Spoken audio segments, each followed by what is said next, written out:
So don't believe everything you think. March 10th, we're excited that everybody is here. Let's go ahead and without further ado, a quick overview of what we're going to be doing. Welcome, announcements, a couple mentoring tips. We're going to get into the program with JoAnna. She's going to do a deep dive into happiness. We'll do a Q&A plus a kind of a formal close. If anybody wants to stay on for networking or mentor protege breakouts, just ask, put it into chat, just ask Kathy or me. We're happy to do that for you. If you just like ready to get back to your evening, that is fine too. So I just want to thank you all again. It was such a beautiful day today. We were kind of thinking, is anybody going to come this evening? But just want to do a special shout out to everybody here. It was a gorgeous day and we thank you for being here. Just a quick reminder, AMADC, we love what we do and we're happy that you're here. For anyone who's a non-member, just shout out. We're happy to provide more information for you. I'd like to do at this point, we are heading into the end of this program. It's kind of amazing. We started in October where we developed the foundation. We didn't think it would move this quickly. It usually happens, pandemic or no pandemic. Between October and March, where everyone's working towards goals and building connections. We actually held a lot of activities and things move pretty quickly, but we are heading into this is the home stretch. We've got one more month, which we'll be actually celebrating and closing of these structured relationships. So the mentoring tips tonight, these are primarily for the proteges. And again, since we're kind of seeing the horizon of the formal program, is to evaluate your progress in the program, think about the goals that you've set and what you've been able to accomplish since October. Get feedback, meet with your mentor, compare notes. Like hopefully you haven't, you've been doing this entire time, but it's a really good time to kind of sit and figure out like from the start and setting up the goals in October and where you are now, getting kind of a global feedback on that, along with your own self-evaluation. So any surprises, what did you expect to hear from your mentor? And then it's also about planning for next steps based on the conversation that you and your mentor have.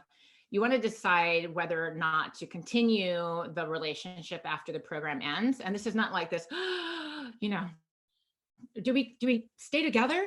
But it's really, do you agree? Sometimes you want to continue a close mentoring relationship. Maybe you're just not quite done with those goals or you've extended them.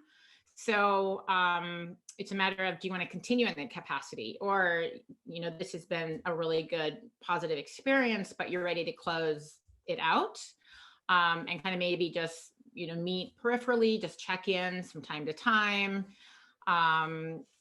or anything like that. So, but it's an opportunity to get closure and kind of set expectations. And things will get a little harder to maintain a relationship without the structure, right? Since you won't have these monthly meetings and these excuses to get on Zoom in your evaluations. So things will just change by the very fact that we're not around to support you. So it's just something that you want to start thinking about. Mentors, evaluate your protege's progress and think about the goals that they've set, see where you can get feedback from an overarching perspective. Positive thinking, positive approaches, share that with your protege. And also you're in the phase of planning for next steps. So it's a two-way street for your protege. Can you help them with any new or revised goals? Are you willing to keep mentoring after the program? Do you actually have the time to do so? So it's based both on both of you and how you see things moving forward. And whether or not it's like personality or just really a lot of differences, it's a matter of what you're able to give. So it's just a moment and time. Not all relationships have this nice, clean end. And I just want you to take the best opportunity for it. And you can always reach out to us if things, you feel a little uncomfortable doing that. It's not a big deal. Everyone signed up for this specific October through April. So we just want to make sure that everybody's kind of set up for success afterwards. And then we're going to get into the meat of everything. Everybody knows JoAnna, Brandi, our Chief Happiness Officer, happiness coach. So I won't actually go through her background. You'll actually, you've heard it before, but this program, you know, we're doing this in a pandemic. So having a Chief Happiness Officer is for this entire time is, I think is a pretty awesome thing. And it's helped really make this program what it is, given that it's a completely different environment that we're doing this in. So I'm going to hand you all over to JoAnna, who's going to take you through those strategies. Take it away, JoAnna. Okay. There we are. Got it? Can you see it?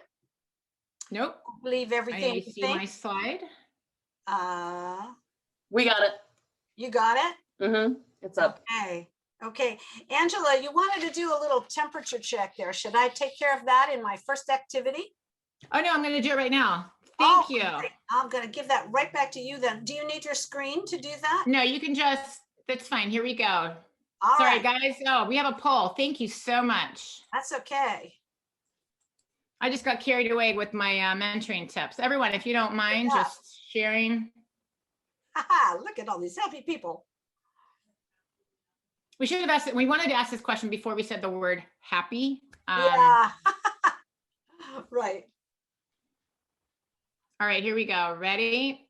I'm going to end it. I'm going to share the results. Okay, look at that. And we have a majority of happy people, 57%. I love it. I love it. I like that, man, though. Maybe we have a few folks we need to take care of tonight. And maybe we can get people up to static.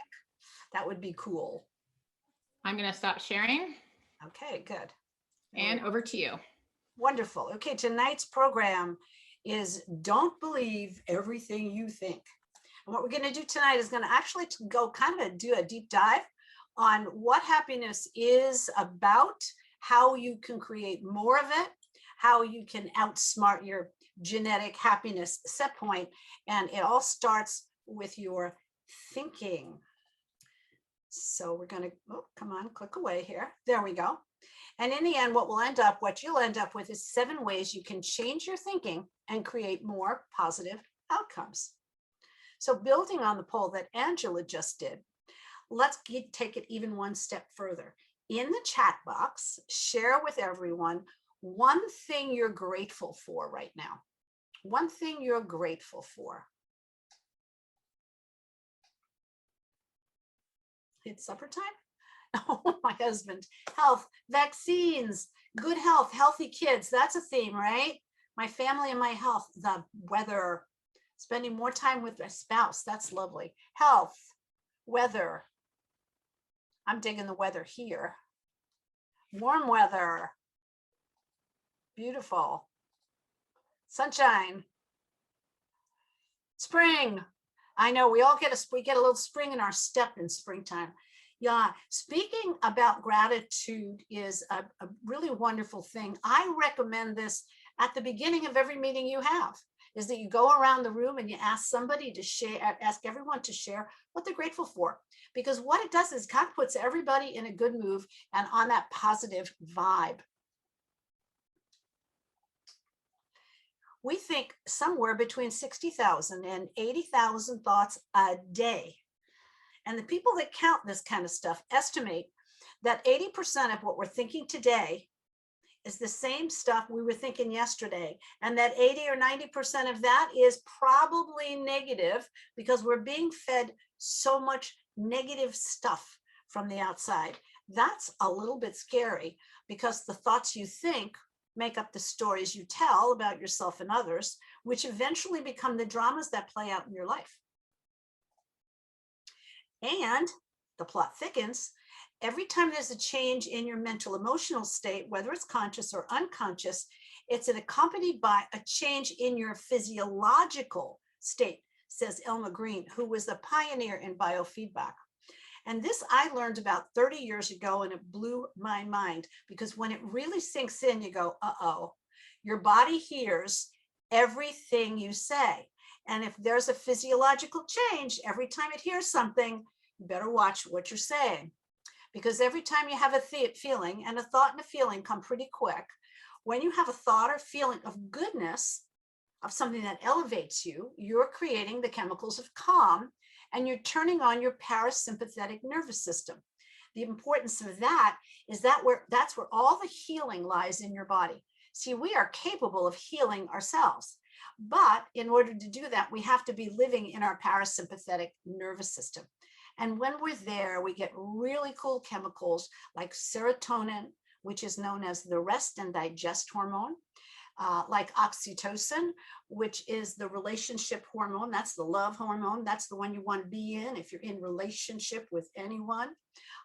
Dopamine, endorphins, they're all part of those good chemicals that are turning on our parasympathetic nervous system. But when we're not feeling so good, when we're focusing too much on the negative and we bring in those thoughts or feelings of negativity, it activates the chemicals of fear, the adrenaline and the cortisol, and actually 50 other chemical compounds that our body pushes out.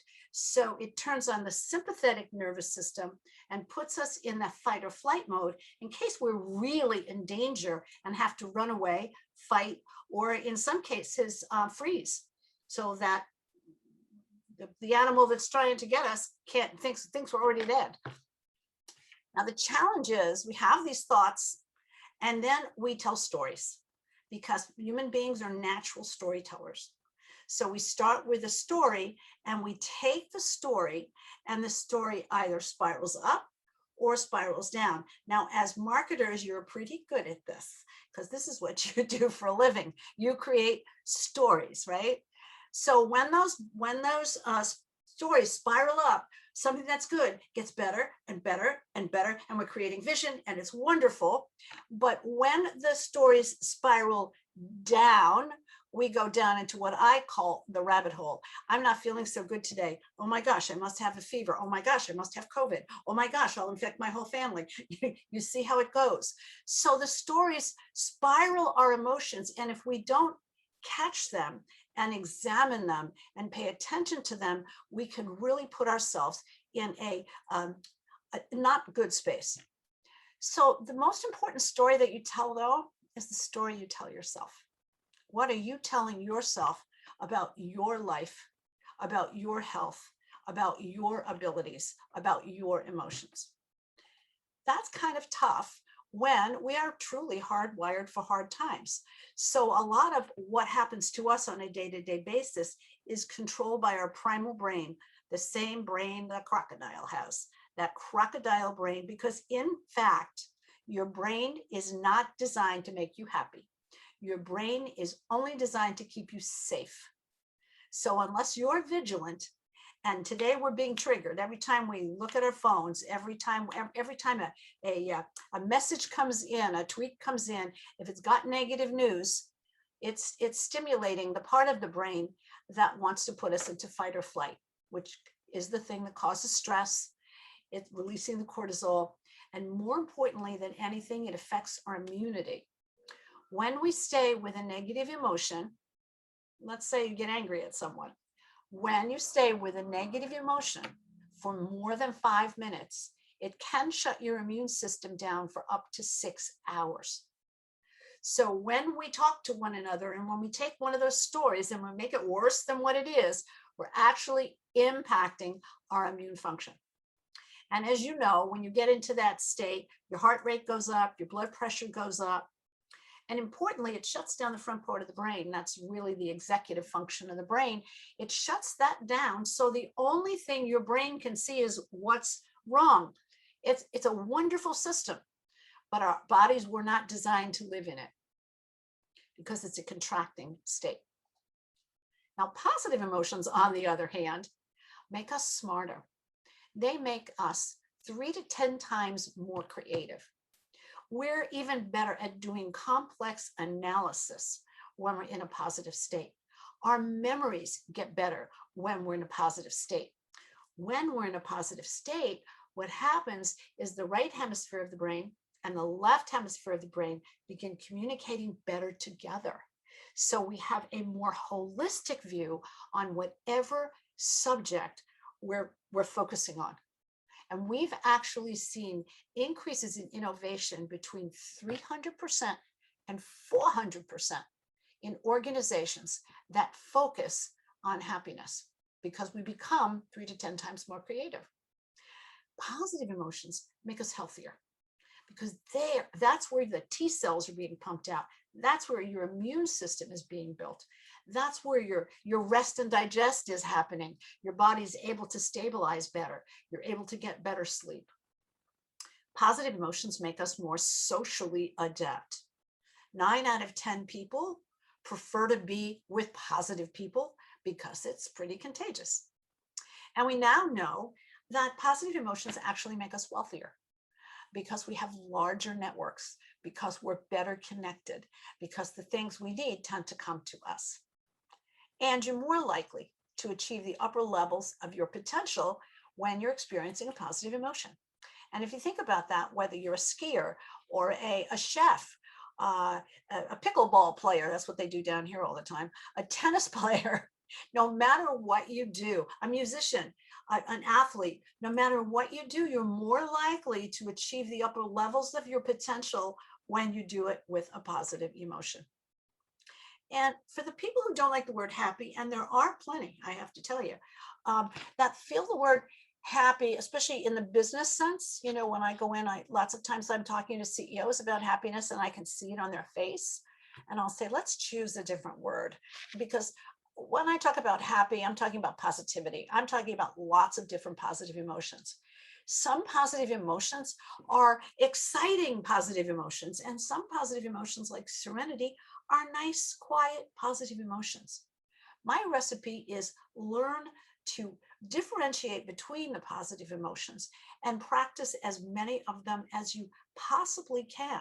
So that could be confidence, that could be curiosity. One of my favorites is awe. What situation can you put yourself in where you're experiencing awe? Because that truly broadens and builds. See, positivity is a practice. It's a process. It's not a place. We always think of it's a place. I'll be happy when, or I'll be positive when, but it's a process. It's an ongoing process. It's a habit, and a very good habit. I find that it is a skill, and one that you have to practice over and over again, especially when we are living in a predominantly negative environment, at least the outside world. So you have to practice it. For me, it's become a work ethic, because I'm not genetically happy, and I'll explain that in a minute. But what happens when you practice this positivity is it actually physically causes changes in your brain. So you have to practice it the same way you'd have to practice yoga or any sport. And now we're discovering that happiness can be measured as a KPI in business. So we're really getting a hand on what happiness means in business, how we can measure it, how we can increase it, and how we can continue to see the benefits. You see, you have a happiness set point. We all do. And the happiness set point is genetically determined. It acts like an emotional thermostat, or a happiness thermostat, if you will. And if you look for happiness out there, and that's what many people do, I'll be happy when I get that new job, or I'll be happy when I get that new car, or that new whatever, you will come back to your genetic level of happiness, because we have something called an adaptation response. Just like when you have a fever, your body wants to bring your temperature down to the level it's supposed to be. Same thing with happiness. So unless you outsmart the happiness set point, which I'm going to show you how to do tonight, unless you outsmart that, you're always going to come back to that genetic level of happiness when you look for happiness outside yourself. So if you think, I'll be happy when I get my next raise. Yes, you will, for about 2 months. I'll be happy when I get my next car. Yes, you will, for about 2 months. It takes about 2 months for that adaptation response to kick in. And like I said, about 50% of our happiness is genetic. This statistic now has been out there for close to 18 years or so. It's being debated a little bit now. Some people say, no, it's only 40%. My feeling is, who cares? A large percentage of our happiness is genetic. Now, I get questions all the time. Is that nature or nurture? Well, it's both. And if you have more than 2 kids, or you're a sibling in a large family, you will notice that some babies are just born happy. Some babies are just, they're joyous, they're funny, they giggle, they laugh. Those babies get an entirely different type of attention from their parents than the babies that are cranky and colicky and keep their parents up all night. So is it nature or nurture? Yeah, it's both. It's both.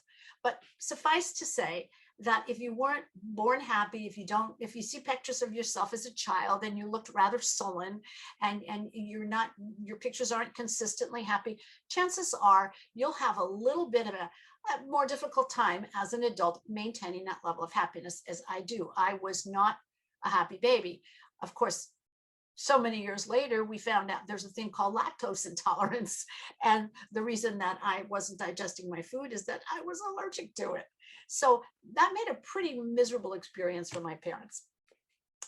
So 40% of let's go to the 10% first. The 10% of your happiness comes from your circumstances, your job, where you work, where you live, what your health is, whether or not you're married, whether or not you have some form of faith, whether or not you have social interaction, how much money you make. It's all in that tiny little sliver of pie. Now, those things can change, of course. The conditions that seem to have the most effect on our happiness is our social interaction, which is why so many people are struggling with lockdowns and COVID and bars not being open and things like that, where they can't get out and see people, because that's a huge part of our happiness, is our interaction with other people.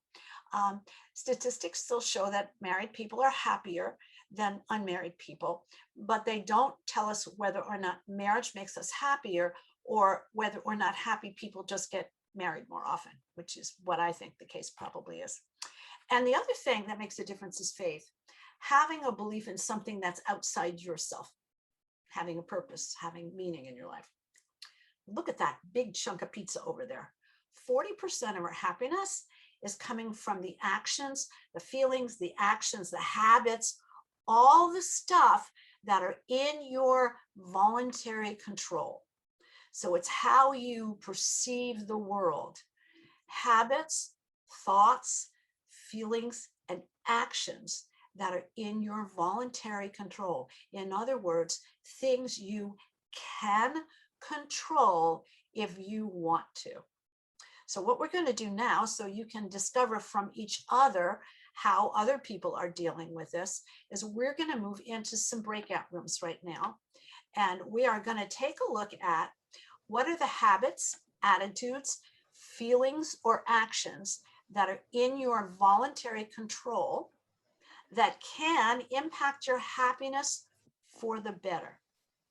And since we're going to report out afterward, I would ask one person in the group to volunteer to scribe, so they're keeping a list of all of those things.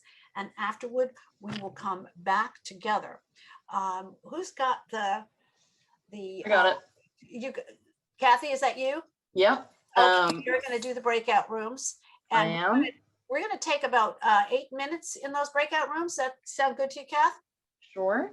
That's good. And I've also put this text in the chat, so if you want to copy and paste it, Thank you for you doing can that. bring it with you. So we're going to go ahead and open all the breakout rooms right now. Enjoy.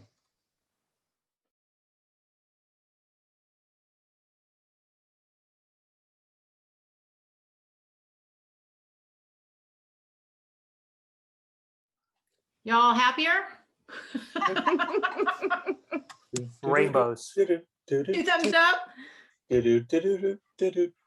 Like rainbows, ponies. Jim,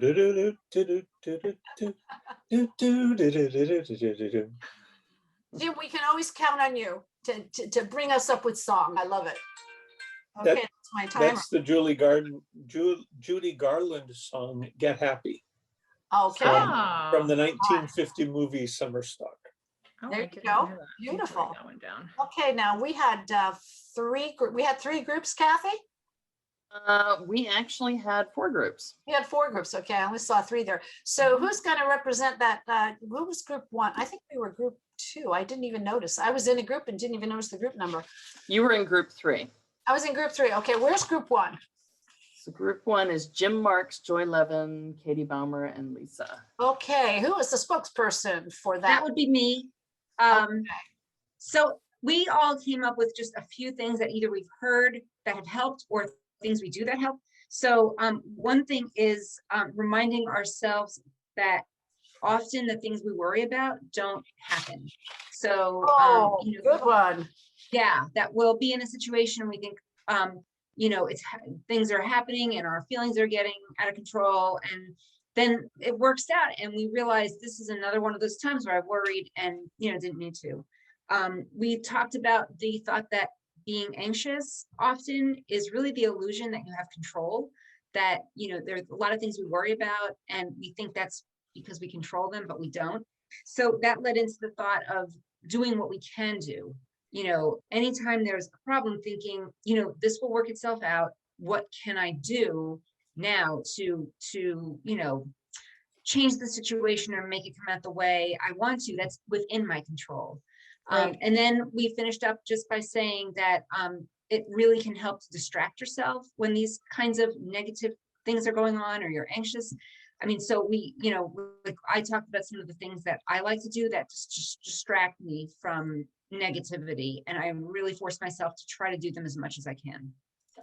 And what were some of those things, Joy, that you did? So for me, yeah. So for me, I love to read. So I make sure I always have a book that I can go to. I enjoy working out. So I try to make sure I can do some of that every day in some way or another.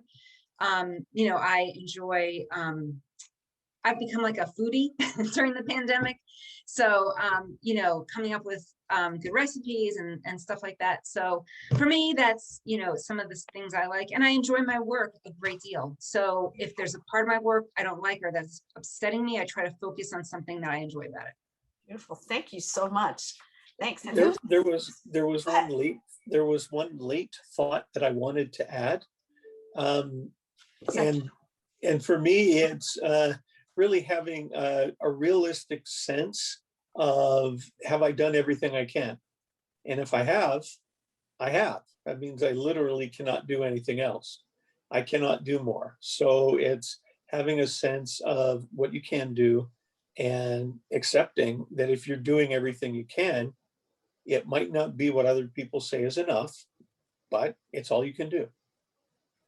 absolutely. And that rolls right into acceptance, and that's a gift. Thank you so much for that, Jim. And Group 2 is Brandi, Carissa, and Stefan. Okay, Brandi, Carissa, and Stefan. Yeah, so can you hear me okay? Mm-hmm. I can. So we talked about how Mondays are kind of a real difficult day. And so just being able to be mindful and get through that part, and then that makes the rest of the week go by faster to Friday. And just noting that Sundays are usually, I had read somewhere about, like, if you're single, that's like one of the toughest nights to be single. And then I also about Mondays being like the higher heart attack, stroke related day. And so it's, you know, a lot of people are in that place. And so, and then now a lot of people working from home and trying to figure out what the next step is for that. So what's the positive flip on that? So what's the thing you need to do to reframe that for Monday to be more positive?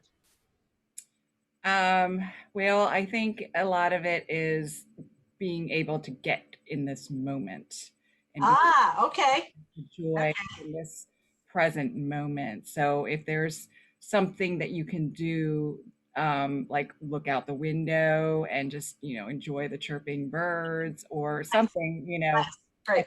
that you in that moment. Thank you. Yeah. Do you have any more to add to the list? Yeah, so we talked about also doing exercise, which is really good for just, you know, getting everything, you're just in a happier mood and more positive. I started doing like exercise videos, like yoga and bar and things like that, so that helped.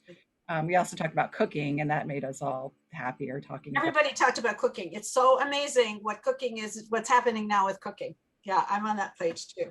Yeah, Thank but you. it's really interesting how, like, people who didn't cook before are cooking, because people's habits of how they're purchasing food is different, and so it's just, it's an ongoing, change, and so I know for me, like baking has been a big part of my life, and so I've just added more, like making my own breads, as a lot of people have, so over the course of the year. Beautiful. Yeah, when we started talking about the shortage of flour, it was amazing. When all of a sudden you couldn't get flour. Whoa, what's going on? Thank you so much. And I was I in group 3? I think, huh? Group You 3. were in group 3 that includes Okay, Giuseppe. we got a long list. I'm not going to go over some of the ones that have already been going that I've mentioned, but a focus on health, getting enough sleep, lots of cooking, keeping in touch with people, being proactive about keeping in touch with people that we haven't seen in a while, turning off our technology and finding a way to turn everything off, maybe reading a good book, celebrating success, giving people the benefit of the doubt and having a positive approach, adapting to the situation. For instance, we don't have the same social life as we used to, but we might sit out in the driveway as the weather gets warm and have a cocktail with a neighbor. Music, getting dressed up, playing with your clothes, volunteering online, and doing some planning, actually using a planning approach. So that's what we did. And we had Giuseppe, Michelle, and Caitlin. So we have one more group, right? Yes, that's with Jack, Monica, Sabrina, and Wendy. Okay. Who is the spokesperson for that group? Well, we did not have cooking in our list, so I'm just going to report that right on the front. There was no cooking. There was no cooking. Other ones. No cooking. No one said cooking.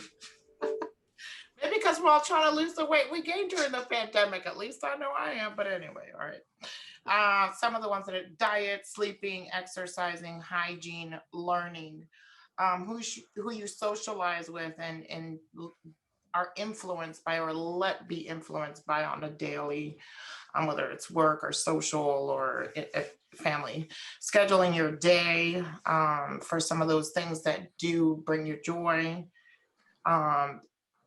procrastination, limiting with procrastination because procrastination brings stress, limiting negative reactions. That goes back to that. Good communications, being in better control of our mood and incentivizing ourselves and rewarding ourselves for potentially doing things to improve those things that make us happy instead of not doing anything about it. Wonderful. Oh, that's so wonderful.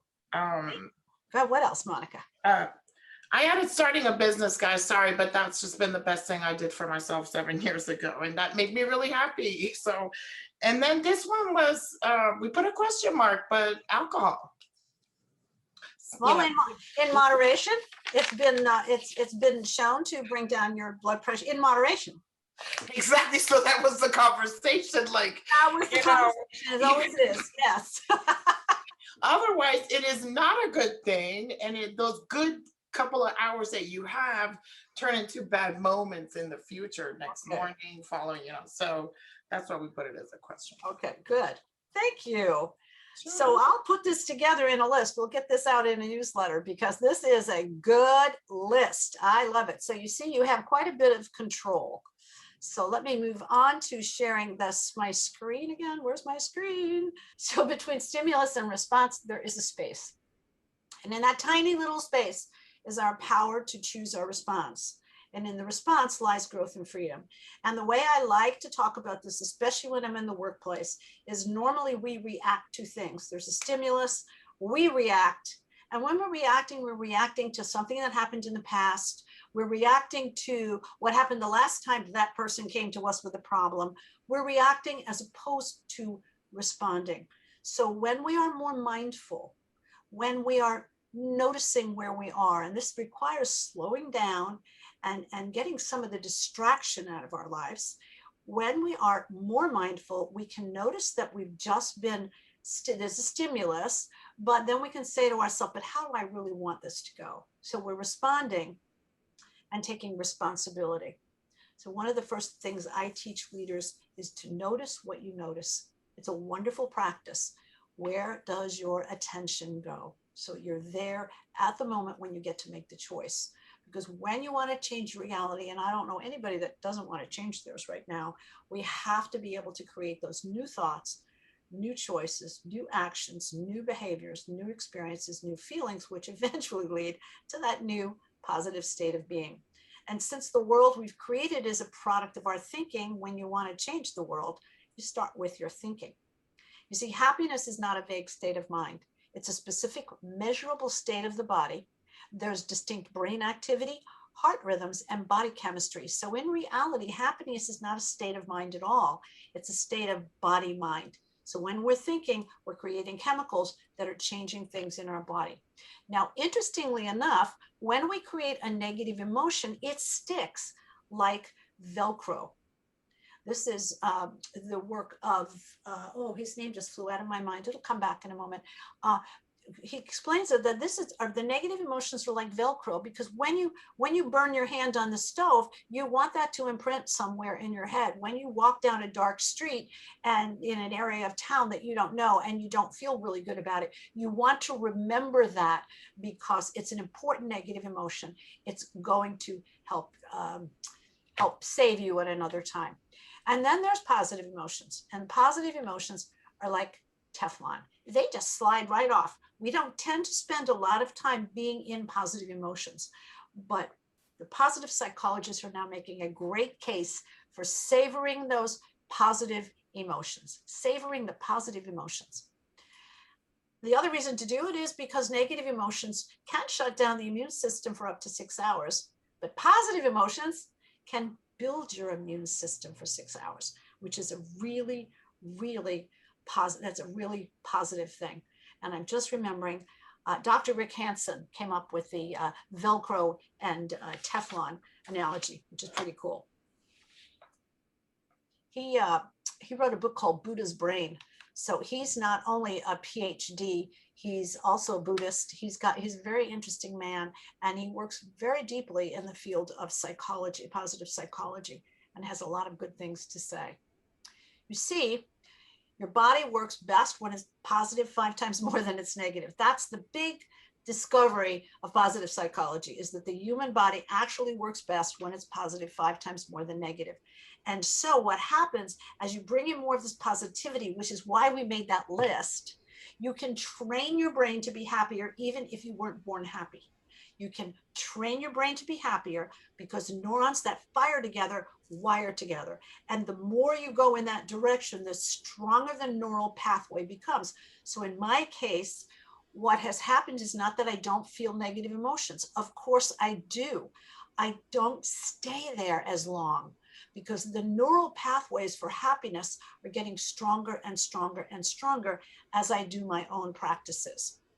And whether you actually look up something in the science of happiness or the kinds of things that I write, which are simpler and easier and have pictures, it doesn't matter. There are lots of people that are studying this, and there are lots of people that are putting out books and courses and things you can do to change your thinking. So tonight, 7 ways that you can change your thinking and create more positive outcomes.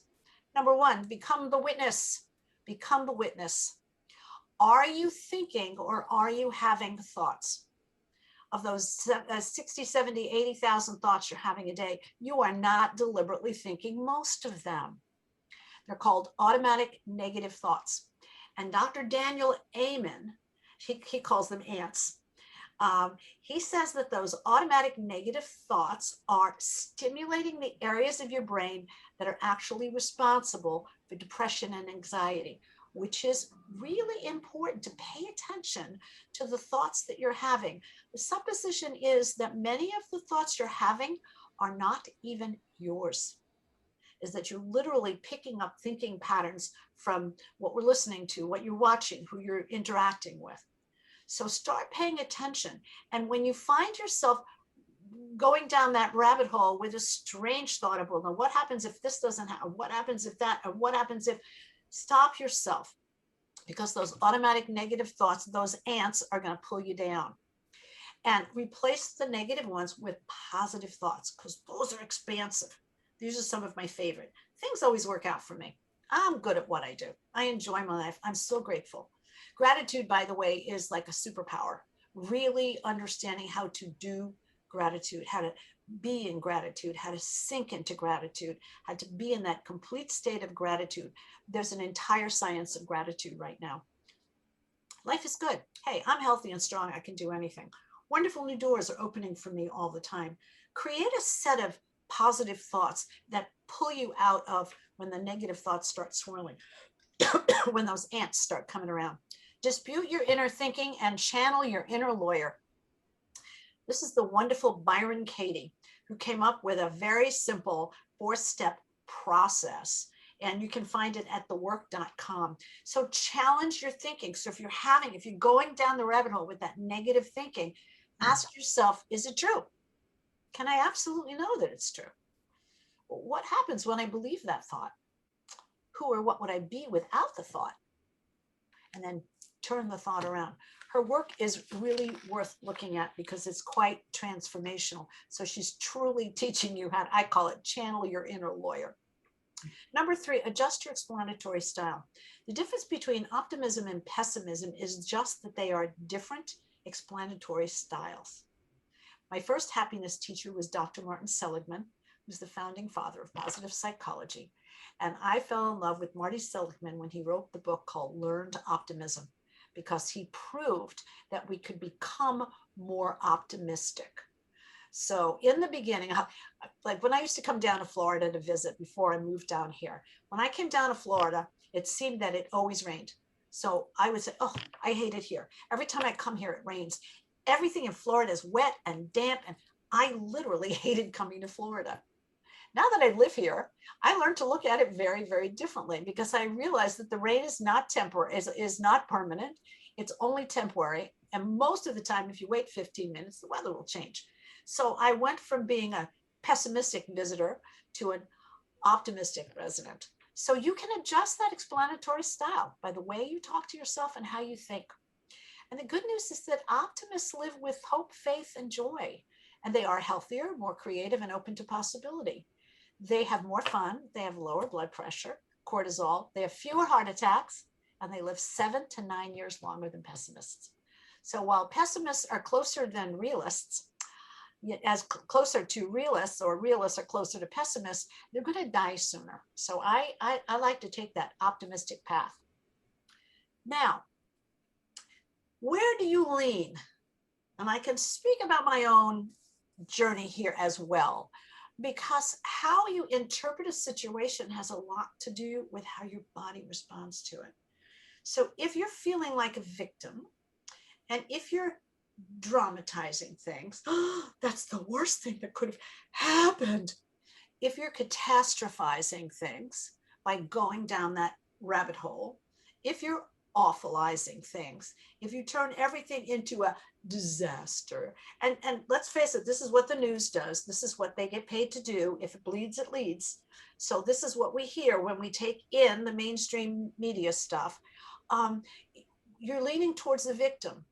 The other end of the spectrum is the victor, the victorious. How can you be victorious over your mental state? So you are increasing the positivity in your life and decreasing the negativity.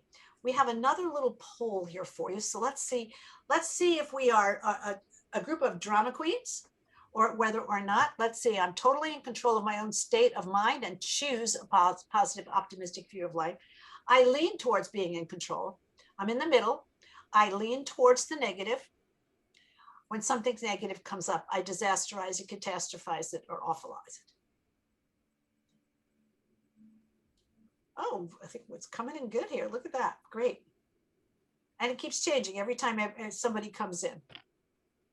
Yeah, I was fully in the court of awfulizing, disasterizing, and catastrophizing, because it was dramatic. I grew up in a very dramatic family. Look at that. I'm going to share the results, Angela. Yeah. Okay, 31%.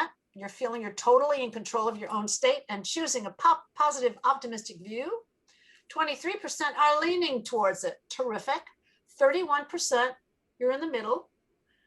8%, you're leaning a little bit towards the negative, and 8% going down that rabbit hole and going into dramatizing. But here's what I found, even when I first even learned this concept and I learned the words and I learned to hear it in myself, I actually took a little index card and I put at one end of the index, I made a little, like a little bar chart.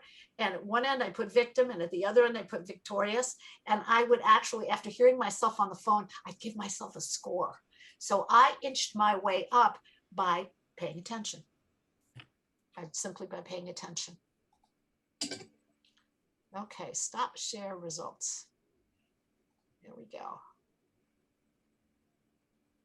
Okay, I think we can just close that, right? All right. There we go. Here's the kicker. The brain can't tell the difference between something that's real and something that's vividly imagined. So when we do catastrophize, when we do awfulize and disasterize, what happens is the brain reacts as if we are actually in danger. And we begin pumping out those particular hormones and the adrenalines and the kinds of things that are not in favor of our good health. So let's talk about reaching for a higher thought. Leaning in. Some of you said you're leaning into a more positive space. So let's share some of the things you do and the things you think. We'll do this in the chat box. Some of the things you do and the things you think, the sayings that you love that are going to pull you out of that when you get into it. And what, share it with us because that's such a lovely thing to do. Go, everybody understand that? We're going to go into the chat box. Where's my chat box? Okay. Okay, it's temporary. Yes, it's temporary. Good, Kath.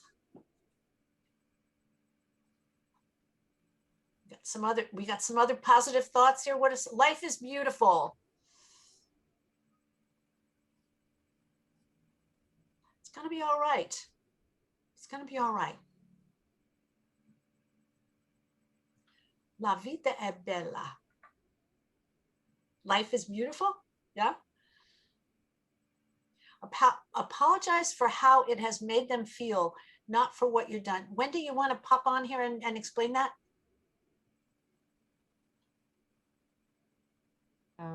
Sure.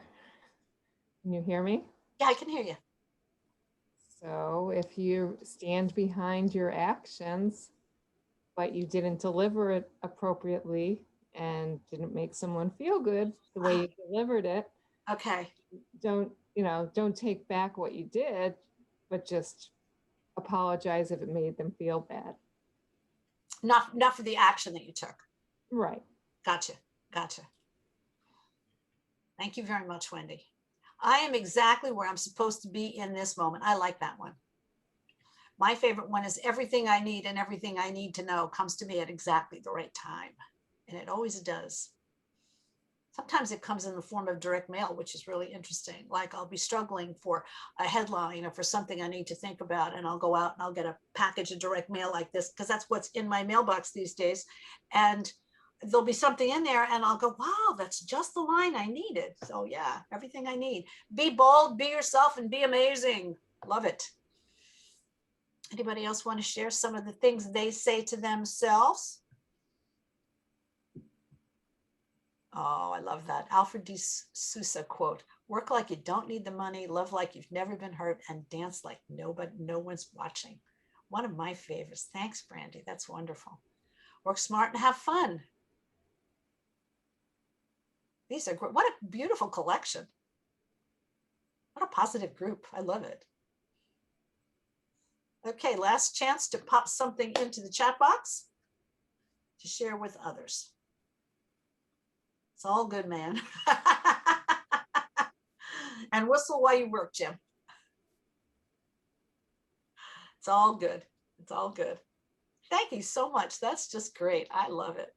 I love it. And we can print out this chat box, which is really wonderful. So you're going to lean into that more positive space. We got one more flashing here. Did somebody else pop in? Have a vision that things are changing. Yeah. Things are changing. Things are changing every moment of every day. And things are always changing for the better, if you want to think of it that way. Things are changing for the better for me now.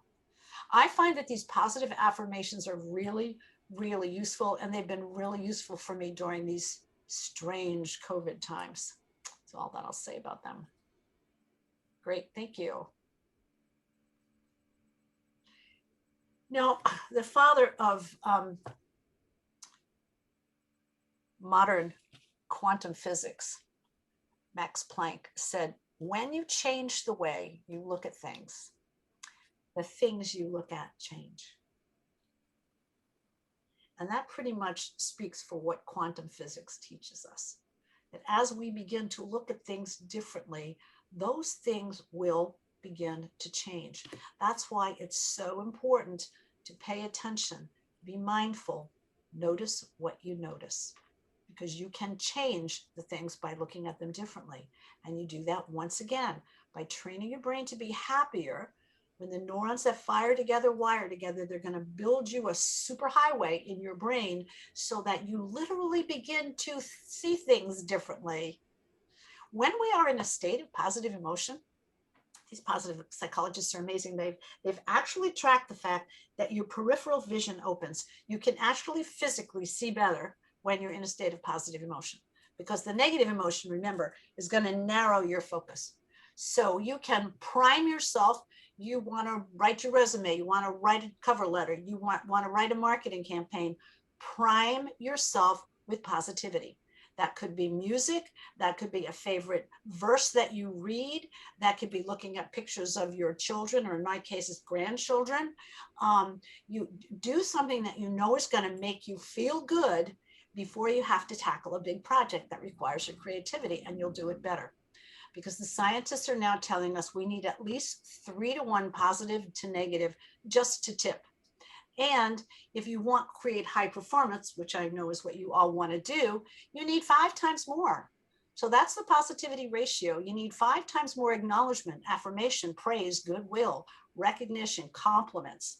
Then you do, and that focus on strengths. And if you're a manager and you're a leader, just write this down, take it home, remember it, because that's what your people need. 5 times more questions focused on what's strong, what's going well and why, rather than on what's wrong. 5 times more focus on what's right and what you want to create, rather than on what needs to be fixed and what you don't want. We tend to be negative in when we look at problems, as opposed to looking at the creation of what we want.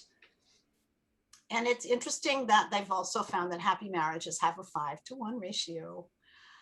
So we need 5 times more of the positive stuff. And ask better questions, because every quest begins with a question. So the quality of the questions you ask determines the answers you get. So look at asking empowering questions, not disempowering questions, not what's wrong with me, but how can I make this work? Or how come I'm so stupid? What can I do to make it better? You know, and then there's the famous one, you look in the mirror and go, how come I'm so fat? And your body's going to add, I said that to myself today. That was a very disempowering question. And I got the answer back. It's the way you're eating, JoAnna. So yeah. So how can I eat like a thin person now? How can I get my body back to where it belongs? So look at the quality of the questions you use to ask yourself. Isolate the good stuff, a gratitude practice, a blessing book, a book of positive aspects. In my positive leadership workshop, this is the craziest exercise. I actually ask people to picture in their mind someone on their staff that they find impossible to deal with, somebody that's really difficult, somebody that causes problems. And then we sit there and they have to write down 7 positive things about that person. And if you could see the faces in the room, because once we create that negative filter, it's hard to take it off to see the positive aspects. So if you've got something or someone in your life that you're having a difficult time with, force yourself to look for 7 positive things and savor more of the things that make you happy. So learn the art of savoring, because what you focus on expands. So get yourself a beautiful gratitude journal, write down the things you're grateful for, send an appreciation email every morning to someone in your family, to someone in your staff, to someone in your network, to your mentor, to your protege. Just be sure you're sending an appreciation, because when you send that appreciation email to someone else, you're getting all the good chemicals in your body.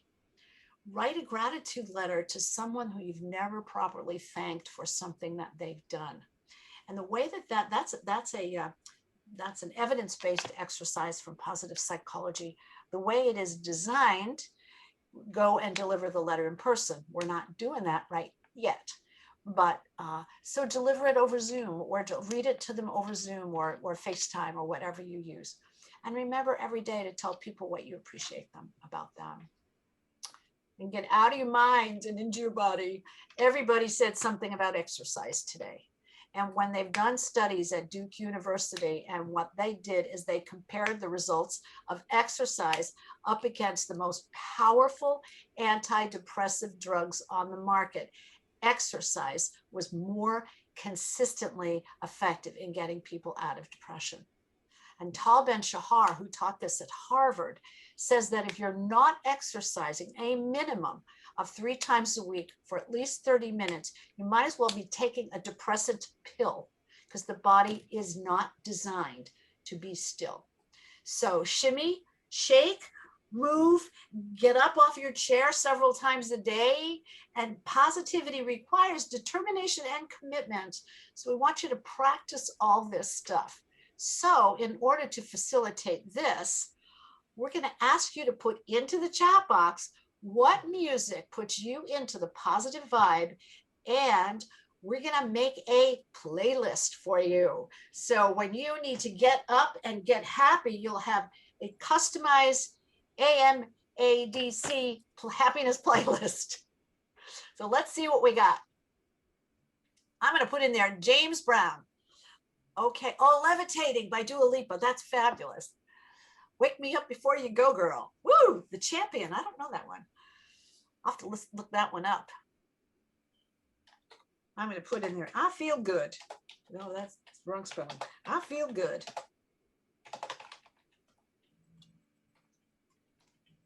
Stronger. Get Happy by Julie Garden. Thank you. Dance Monkey. Don't Worry, Be Happy. Love that one. Titanium. What else? What gets you going? What gets you going in the morning? And what gets you up? You know, if you had a frustrating call and you want to shake it out, what gets you shaking?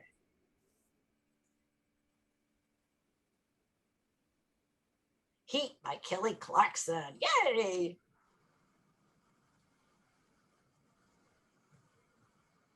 What's that one by Justin Timberlake? Is that the name of the song, Angela, or are you asking a question? No, I'm just no, it's a question. I thought he did a really fun song. It's just escaping me right now. Katy Perry. They Can't Stop the Feeling. Yes. Oh, I love Did we already say that? I love it. Firework by Katy Perry. Julia.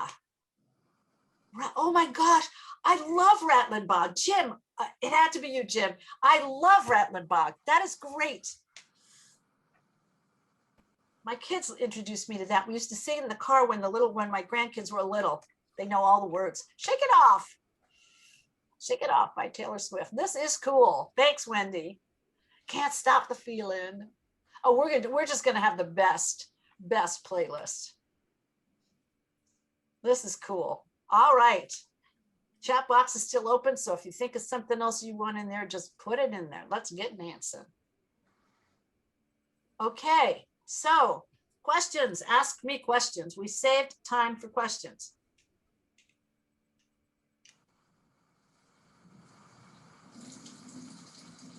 Okay, let's get out. I had one quick question that just came to mind as you were speaking, JoAnna, is, if we have all these negative, I think a baseline, everyone has all these negative thoughts, right? But then here we are, we're supposed to be, but outwardly we're telling all these positive or great stories seemingly, and as marketers, like, we're supposed to be, that's what we do, is to tell stories. So I'm wondering, that's a bit of a conflict. So I was wondering how you if you have approached that, any thoughts to that? So rephrase that for me, because are you saying as marketers you're being paid to be negative?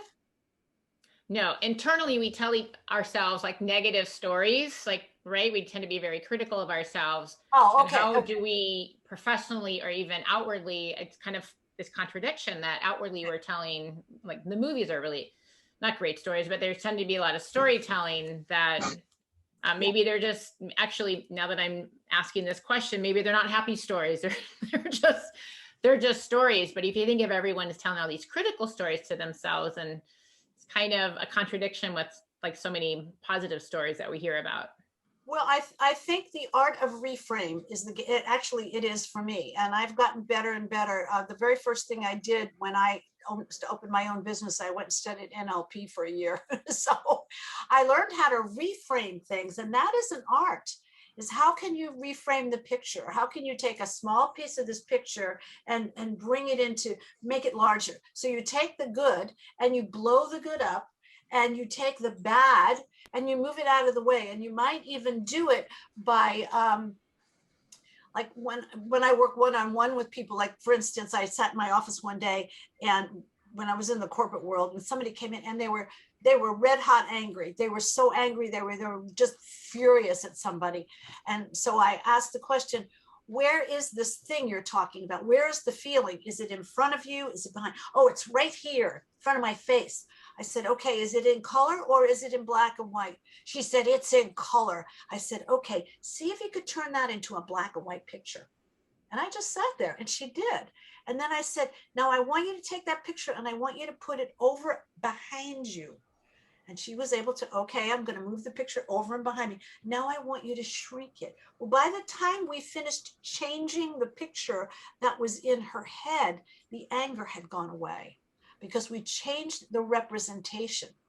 So I would say that's actually a marketing skill. How can you change the situation so that you're diffusing the negative and perhaps even creating a positive? Does that make sense? Mm-hmm. Julia, I'm looking at your face. Julia, did you get that? I think, let me get out of the, how do we get out of the? So I'm just gonna take over. Okay, why don't you do that? So, because I'm not looking at myself here and I can see more people. I was gonna just, sure. You just need to stop I have to sharing give you, your screen. do I have to give you control? No, you can take control. I'll just stop sharing. There you go. There you go. Did you want to have anybody have questions? Other questions? Or more on that question? Did that make sense, Angela? Yes, it did. Okay. Thank you for that. See, I think the gift of being a marketer is you have great imagination. But normally we're given an assignment and we're told to create that assignment. So create the direct mail package or create the web copy for, and we're really good at that. But look at the gift we have, because you can create the web copy for your own life. What if somebody came along and said, I want you to write a story about the best that could happen to Angela, or the best that can happen to Brandi, or the best that can happen to Joy? What if somebody came along and said, let's write that story? And that's essentially what coaches do sometimes, right? Is we help you write the story you want to create, and then you back into that story in order to create that over here. What are the steps I have to take? So I think that I think you have a unique set of skills to create more happiness in your life, because you're not an engineer. We're creative people that are gifted at telling stories. So what's the best story that you can create for your life? And then how can you grow into that? You make it sound so easy. It's not easy. No, I've been practicing it for a really long time. It's not easy because it's burned into our brains. And because remember, only 5% of our mind is conscious to us. 95% of our mind is subconscious. So our subconscious beliefs mostly get implanted for the first 7 years of our lives. So if we're told stories for the first 7 years of our lives, and it's ingrained, we can tell ourselves any kind of story we want as an adult, but that doesn't necessarily mean we can turn that elephant around. Okay. Any other questions for JoAnna? Oh my goodness, come on, ask me questions. So how about, I will put up, we have a second poll, and if other questions come up. Okay, great. Yeah. Temperature check. Here we go. We're gonna have another temperature check. So you all came in and told us how happy you were. We just want to check and see how happy you are now, if that has changed at all after Well, we got an a few hour we got a of few intensive ecstatic. happiness. We got some ecstatic. Look, we have ecstatic. Love it. More ecstatic. Oh, I love it. So I think we're a little happier. So at least we're out of the not happy at all stage. We're We had a out of few the not folks happy there. at all. We got some meh. Okay. Okay. Everyone hold out, or should I end the poll? There we go. There we go. Here we go. Oh There no, we we have more meh than we have happy. And very well, if we combine happy and very happy, we beat the meh. Ecstatic. What fun. What fun. Well, I'm glad it looks like we're more happy than not. That makes me happy. That makes me happy. And I love to see that there's more music coming in. It's going to be one heck of a playlist. Angela, I'm turning it over. I want to say thank you to all of you. This has been really a lot of fun for me. I enjoy this so much. Let me know if I can help you in any way, or your companies in any way. It's been So such. I'm going to continue on. I just want to be conscious of the time before we lose people. Well, thank you, JoAnna. And you're not leaving us completely, because you're going to hopefully be attending our end of year celebration on April 7th. Same time, same channel. Yep. Before that, we are holding a March 25th, a group happy hour. We will be doing speed mentoring. Please attend. You know, whatever gorgeous weather we're having, it is worth the time. It is one of the best events that we host, and you'll get to know each other a little bit more, and even have successful networking during a pandemic. Those of you who have not done your video, if you could please upload it. This is just a lot of text to remind you, please, please, please. 30-second, just like a really quick video. You can, you know, as a testimonial, something just about a positive takeaway from the program. It can be short. It can actually not even be 30 seconds, but just something as part of your graduating. We're going to put all those pieces together and come up with a celebration video, which I think is going to be a lot of fun. So the deadline is today, but of course we're going to give you a little bit more time, but if you could aim to get those done by Monday, that would be greatly appreciated. That's when we're going to get started actually doing the editing, pulling it all together and doing the editing. And that is it, folks. So thank you so much for coming this evening. If anyone wants to stay on for optional networking or additional Q&A, JoAnna's going to stay on a little bit longer. We're here for you. Otherwise, have a good evening, and we will see you on March 25th.